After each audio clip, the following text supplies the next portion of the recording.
Uncovering the secrets and exposing the lies. That's what readers of freedomsphoenix.com get every day. Readers of freedomsphoenix.com are constantly provided the information that detail the real news between the lines of propaganda about government policies and the true relationship we all have with coercive governments. Learn the true condition of our economy, innovations and technological breakthroughs in energy, health, computer science, and space travel. Learn the truth well before it's admitted to in the lamestream media, the media that is so last century. Corporate media has evolved into nothing more than distributors of government propaganda, but we now have a fantastic alternative. FreedomsPhoenix.com provides constant news updates on the issues that affect our lives in the most important ways. Our liberty and our property are under constant attack, and FreedomsPhoenix.com provides the understanding behind the propaganda while encouraging the participation of our readers. Join us at FreedomsPhoenix.com. That's freedoms with an S, Phoenix.com. FreedomsPhoenix.com, where the revolution between the ears has already matured. Roads? It's the Ernest Hancock Show. Where we're going, there aren't any roads.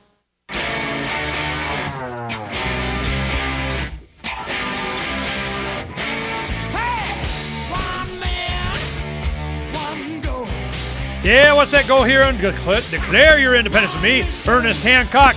No roads, that's what it is. Yeah, it always comes down to, Chris, is, yeah, libertarians, but what about the roads? Yeah, you know, we'd have our Jetson-mobiles by now if it wasn't for government taking everything. You know, the one thing that I did want to go over, a lot of the things that you point out, is that, you know, we have like New York, you know, and how many Head Start eligible children could get funded if we didn't spend all the money that just New Yorkers were spending on? Everybody is eligible for 21 years. Well, of course, you know, you would assume that most people would be in support of Head Start.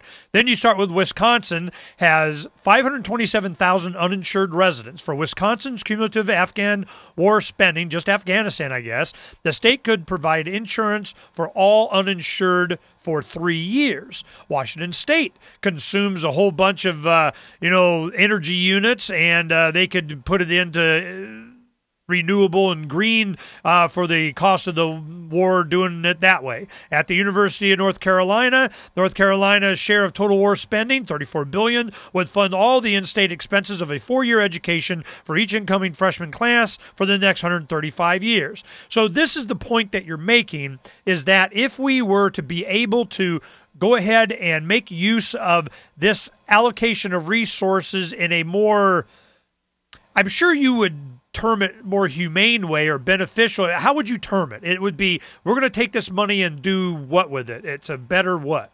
Well, I'm going to quibble with the word better because that's a value judgment. There, as you point out, you know, if you're supportive of Head Start, obviously that's something you're going to want to do. The purpose of this fact sheet, the series of fact sheets that you're looking at, was to show the order of magnitude to people of what our investments in Iraq and Afghanistan have cost us, and what we call opportunity costs, which is, if you had the money available, what else might you do with it? And Keep it. And the truth of the matter is that, you know, the average citizen doesn't really understand conceptually the difference between millions, billions, and trillions. The numbers are so big that they don't really have any meaning. And so what we attempt to do is tell the story at a level that has meaning to them, which is, how would this money work in your community, in your state? And we find that as a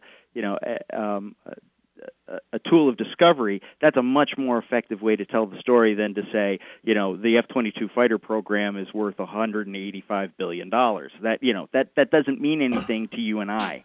I understand your point, but it's like, you know, taking tests in grade school where they'll go, you know, if you have 10 homeless people without this and they have 2 blankets, then how much? I mean, it's indoctrination. You know, it's kind of, you know, setting them over toward it. I mean, you would never use an example of how much a family of 4 would just get to keep. You see my point? Yeah, that's a fair point, and you know, it's one of the things that we struggle with, which is how do you tell the story without placing any values on it at all? You placed a value on it. Yeah, but I mean, you know, ideologically, how do you become, you know, politically neutral?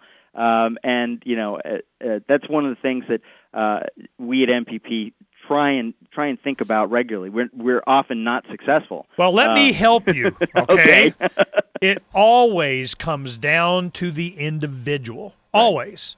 Now, you keep thinking collective, and so do they. Collectively we can get B-2 bombers. Collectively we can spend on Head Start. Collectively we can get fill in the blank.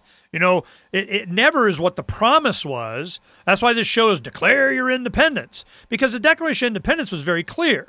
If you're going to have a government of any kind, it is there to defend individual rights. If it does not do that, then it's an enemy of that. It's time to alter or abolish, and we're getting to that point, because you can't divert the resources to the war machine, to anything else, because it's not there. There isn't any more money. It is all borrowing against my grandchildren. So stop. Stop advocating for it. Stop using examples of it. Start, advocating for the individual doesn't get a 45 to their forehead and their money taken from them. That's never even advocated. That's why when you're talking about at the end of the hour, last segment, that the libertarians you met, they're just like, and the difference is what? And how do you argue with them? I mean, what do you say? You go, well, we're different because what? Well, yeah, no, and again, as I said to you off air, I believe, MPP's belief is that government does have a role. The question is, what is that role, and who's going to make those decisions? Force and fraud. Force and fraud. You can't. We're here to protect you against people that would do you harm, but then they always become the one doing the harm. Right. Well, and that's not an unfair characterization. I mean, one of the things I can say from personal experience is that elected officials are very happy with a complacent population. Yeah. And the view of a lot of elected officials is, if I don't hear from you, I don't have to care about what it is that you think, which is why, kicking back to President Eisenhower's plea for vigilance and as you point out, the sort of coercive effect or the coercive power of that's necessary in the decision-making process. Chris, I'm gonna share something with you you probably don't know, and it'll help you understand our perspective. The Ron Paul revolution, the Love-olution, that love logo you probably saw all over the place. Yeah. I'm the one that designed that. Oh, okay? There you go. So we were the ones that were kind of started here in Phoenix, and it just exploded all over the country. And I went everywhere teaching people just how to make the signs. I didn't care what they said. Make whatever you – and that was the whole point. You had the Republican machine wanting to get control of it. Even Ron Paul and the Campaign for Liberty, all that has nothing to do with the Love-olution. Right. What happened is that they don't – anything in politics is always like a suitcase full of votes. It's a block of votes. How are we going to use this to force compliance with the blah, blah, blah, blah, blah? What they don't understand is there is an entire generation with the internet that has grown up understanding that they can make decisions better for themselves. When you have the Tea Party and you have Republicans and Democrats, all of this stuff is about how they're going to justify taking their wealth, their time, their effort, their future, their indebtedness, their everything, their allegiance, their obedience. So I'm going, this is done. It's over. It's gone. It's not even mathematically possible. So we have to add, that's why you start hearing Ralph Nader coming out, hey, there's going to be a progressive libertarian alliance and all this kind of stuff. And I'm going, well, I can see that progressives are starting to come over this way, but it's not because there's some overlapping, we want to wear the ring of power, lever of power, give me, I'll do good with it kind of thing. It's that libertarianism is becoming very dominant because there's no other alternative. The other alternative is somebody else taking your money. And I'm going, and Eisenhower, really, I want to finish this one part that what we were talking about here. He was saying, partly because of the huge costs involved, a government contract becomes virtually a substitute for intellectual curiosity. That's the moral hazard. And then he went on to say, for every old blackboard, there are now hundreds of new electronic computers. This is 61. Right. The prospect of domination of the nation's scholars by federal employment, project allocations, and the power of money is ever present and is gravely to be regarded. Yet, in holding scientific research and discovery in respect, as we should, we must also be alert to the equal and opposite danger that public policy could itself become the captive of a scientific technological elite. This is what that was the whole military-industrial complex part was building up to that part. Right. And they always blow that part off. And I'm telling my audience and sharing with you, I am very glad that you're out there pointing out the hypocrisy of them trying to use Eisenhower and MLK and all these other guys to make their point that, well, they would want this stuff. And then go, no, we could do these other things. We need to start thinking about other stuff. And I'm going, you know what some of that other stuff is? I get to keep my money. How about that? I vote that one. Am I allowed to? Does my vote even count? When we come back, Chris Hellman, I want to talk about MLK and how they tried to twist what he had to say and see what Chris Hellman from the National Priorities Project has to say about that. We'll be right back.